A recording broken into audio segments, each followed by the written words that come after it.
welcome to today's Fireside Chat. So, conversation today, capital gains tax and all the implications and conversations around the speculation that is the May budget and capital gains tax.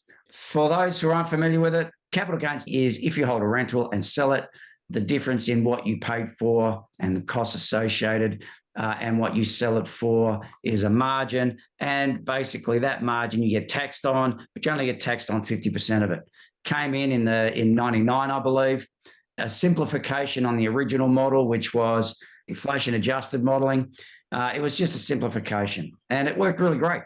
The argument is so much so that people get, great, let's use property investment vehicle and then go and buy up all these properties and drive price up, which for some people, awesome. For other people, not so awesome. And now we're facing what's commonly described as intergenerational inequality. The government right now is attempting to address that hot topic.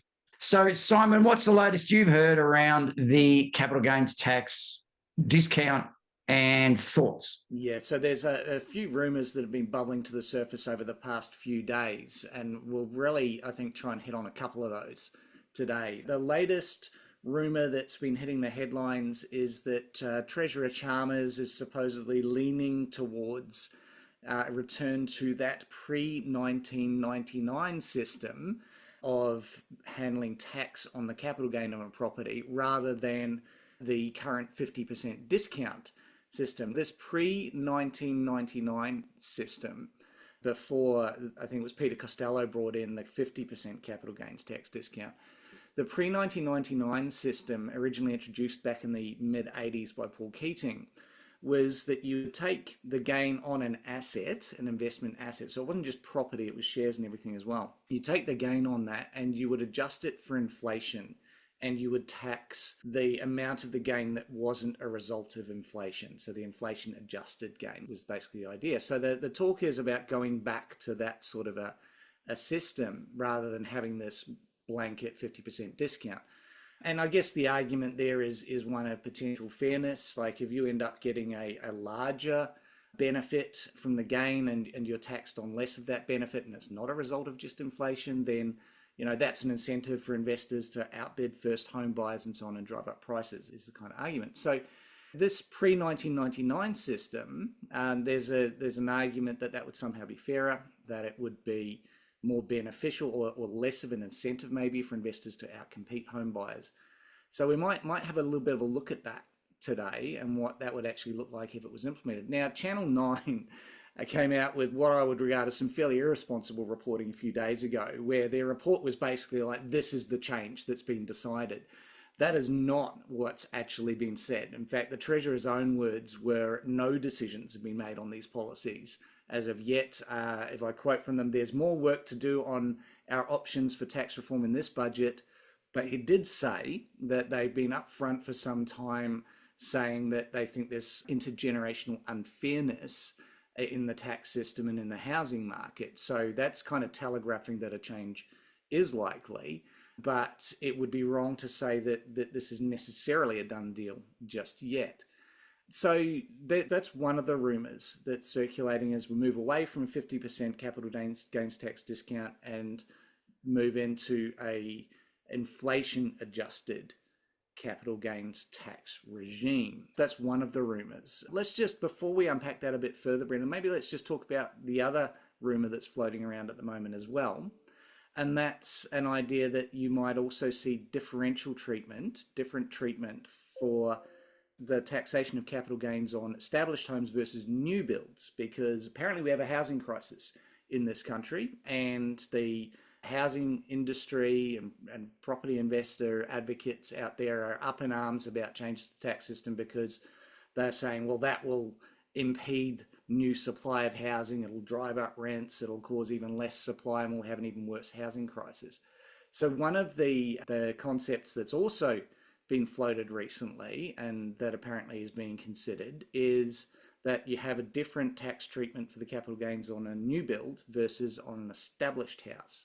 And some of the ideas that have been floated, one option that was proposed last year was that you actually have even more discounting on the capital gains on new builds, maybe not a 50% discount, but a 70% discount. Whereas at the same time, you reduce the discount on established homes, maybe drop that to 30-35%. And so the idea there being to try and steer investors' capital more into new builds to help with the housing crisis. Now, the Australian Financial Review's reported recently that what's more likely being considered is that maybe maintain the 50% discount on new builds and tinker around with reform on the rate for established houses. Who's right? What's real? We'll find out. Don't forget the original versions, which was, let's make it 25%. Let's make the capital gains tax just halve that to 25%, or make it 33%. So there is a lot of speculation around right now. We are we're less than a month away from what we're actually going to experience and be told. And my suspicion is that they'll drop the bombshell in advance in order to ease the pain rather than go, bang, there it is. So there'll be a sneak leak of what's likely to be the case, so it's no surprise on the day. So, yeah, a lot of change, but it's, again, as Simon said, it's all designed to manage intergenerational inequalities. But what will be the impact? What's likely to be the outcome of this, and what are the risks?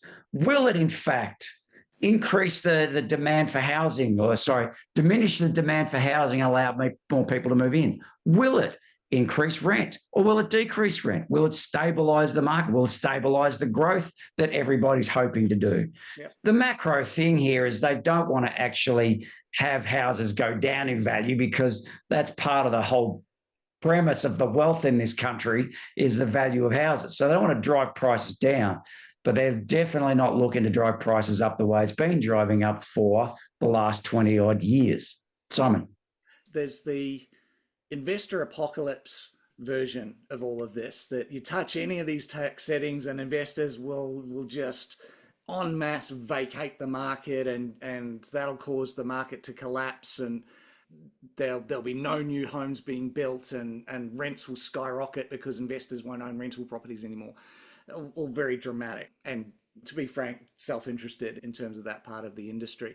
And there's the other extreme that says, well, investors shouldn't be getting any incentives at all, and they are driving up prices, so maybe we should have no concessions, and that would really put the brakes on and make housing more affordable, but would it really?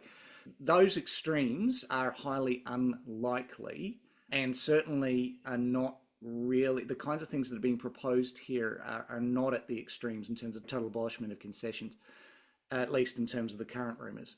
If we look, though, at what this could mean, so let's assume for a moment that the rumour mill's right, and that what's being designed is a return to the pre-1999 system of taxing inflation-adjusted gains. Now, a lot of investors will go, that means I'll be paying more tax, that sounds terrible. Well, is it really, and would we really be paying that much tax? How big a difference would it actually make? And it's worth, I think, trying to unpack that in the session today and see what it would actually mean. So if we take an example, let's say I bought the median Australian house back in 2010 for about 500,000, if it was the median house in Australia.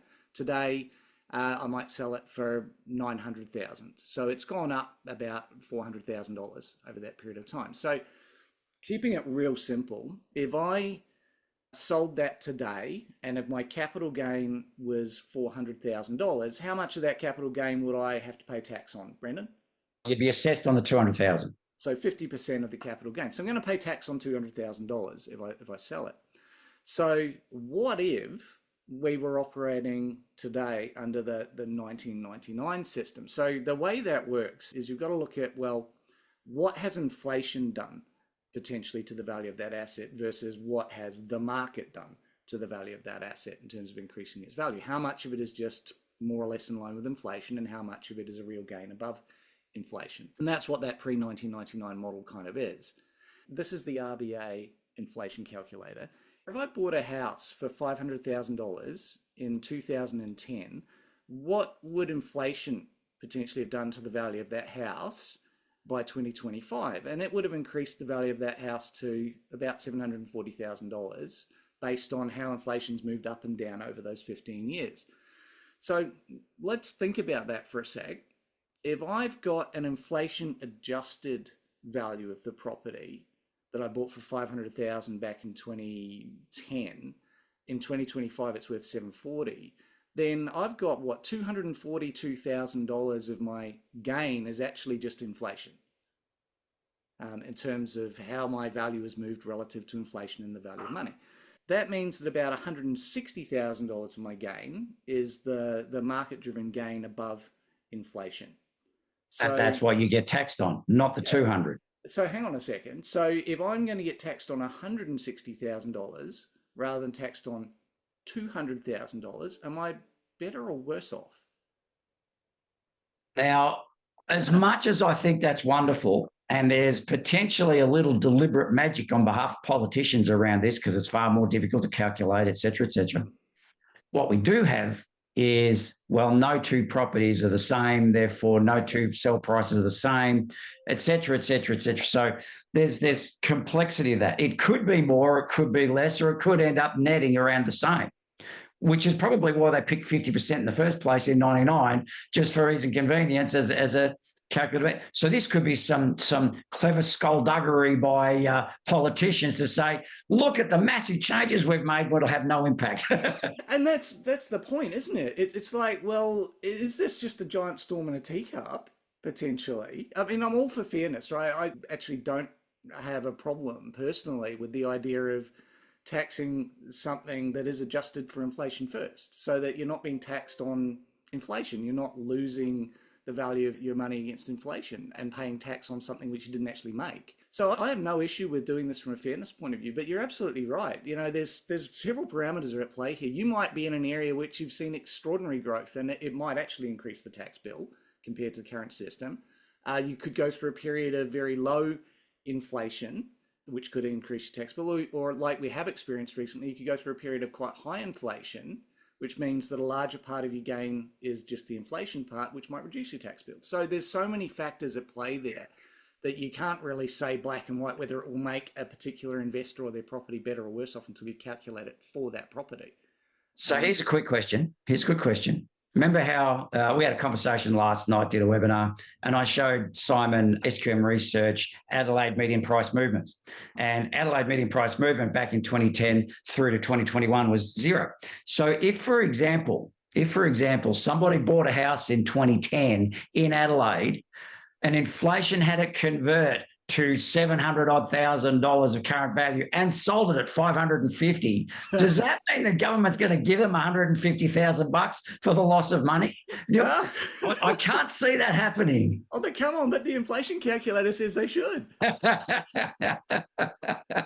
it's a good point. So I want my money back. That's right. So which is interesting because under the current system of paying tax on 50% of the gain, if your property has not gone up in value by more than inflation, or has made a loss, held it, you will still pay tax. You'll pay tax on money that technically you didn't really make because inflation gobbled it all up anyway, but you still pay tax on it.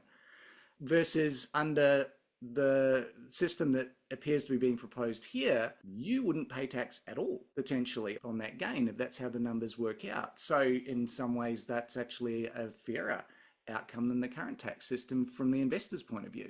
I want to shift into the conversation about grandfathering. There is this concern at the moment around if there are changes, what happens to the ones that I've got now? What happens to the properties that I hold now that are under the current structure? Do I keep them and do they stay the same? Is it grandfathered on into forever? Or is there a time frame? If we went down the model of this was to be grandfathered, then people just simply wouldn't sell. So that wouldn't serve the purpose. They feel they'll be worse off under it, yeah. If you drop it down and they say, you know what?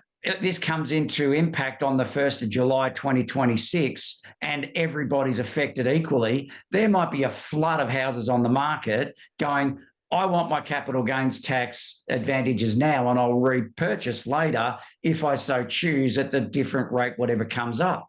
And it punishes potentially those who had the concept of a 50% discount into making that less going forward. So there would be potentially more sales, etc. So Grandfathering is a very big conversation. What is the nature or form of that? The latest conversations I've heard are around there's a 1 to 5 year time frame. So after a year or 2 years, it might be you've got 2 years to sell it if you want to, so there's no flood, Under the and then it might go to 33%, or then for 2 years, and then by 5 years it's to whatever the rules are now. So there'd be a scaled reversion, but everybody would ultimately be affected.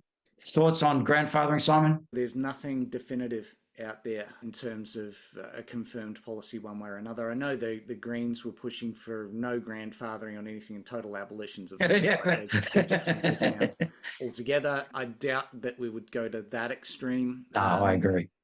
And at the other end, there's the pressure to grandfather everything so that people don't feel like they've been unfairly disadvantaged by legitimately placing reliance and making decisions on an expectation of a scheme working a certain way. And then in between, there's this phased possibility of some sort of progressive grandfathering. If you don't act to take advantage of the old system within a given time frame, then you won't be grandfathered. It'll be really interesting to see how it plays out. I think the impact of that, you're right, if people see that they'd be significantly disadvantaged tax-wise by losing those incentives over time, they've got a certain window to act on it, then you might see an increased volume of properties for sale in that window as a spike. But then I would expect things will stabilise to a new norm after that. Very quickly. Yeah, if it was a sudden shock, as of budget date, it's immediately effective. Well, too bad, too late anyway. What would that do to the market? It might suppress activity as people kind of get used to the idea. But when you look at it in the context of the extent of change or whether the change is actually all that radical in terms of its impact, it may not have that big an issue one way or another. Like if we're talking about here, the idea of moving from a 50% CGT discount to an inflation-adjusted one, is that really going to be enough of a disincentive to drive the vast majority of investors out of the market or cause them to panic and make a sudden selling decision? I think it's questionable whether it would. Well, I don't think it would. And what they'd spend, I say what would occur is, oh, these are the rules. What's the impact on me? And there'd be a lull period for a month or so where people go, actually, I think I'll be okay, or these are the impacts. And then they start to make decisions in response. So on the premise that there's no hard deadlines for massive significant change, we'll probably see, as you suggested, Simon, just a meandering and an impact over a period of time. And I think that's what, from a sensible common sense perspective, the government would want. They would not want a panic change one way or another to throw the market out of equilibrium or an adjustment as such. So what changes? Would it increase rent? Would it decrease rent? Would it increase house prices? Would it decrease house prices? There's some of the things I think we need to go through over time. We've got negative 3 minutes to solve that problem. I say we put that out to another fireside chat, Simon. Yeah, I think that's a fair call. The other thing I think the government's going to have to be very careful of with all of this is the extent to which it's being applied across all asset classes. Because remember, the CGT discount, the 50% discount, applies to shares as well as property. So whatever changes here, assuming something does change, will it apply across all asset classes, or will you see one asset class being favoured over another? When I look at what's being rumoured at the moment, I can't help but have a reaction that's like, is it that big a drama? And it doesn't seem to be, but we'll have to wait and see for the details. If it works out that it is a pre-1999 system that's readopted here, at this stage, I don't think that's going to have a sudden and dramatic crushing impact on the market or on the majority of investors. There are people out there who are fundamentally panicked by this, and it's people with large portfolios with a lot of capital gains tax implications that are going, I don't know that I want to face this change. So there's a bit of anxiety that exists on that. It will cause people to reflect on what the benefit is that they're investing for. Are they investing for tax benefits, or are they investing to I agree. make money? And that's, I think that's a good thing. You should be reflecting on why you're investing and to what extent you're reliant on tax breaks to get ahead. And hopefully, people can be a little bit more sophisticated moving forwards as a result of this too. For those who have just joined us, and this might be your first Fireside Chat, welcome. It's been a pleasure to have you join us. For those who are in the Results Mentoring Program, please make sure you RSVP for the get-together coming up. That's a fairly important one. Lots to go through on the day.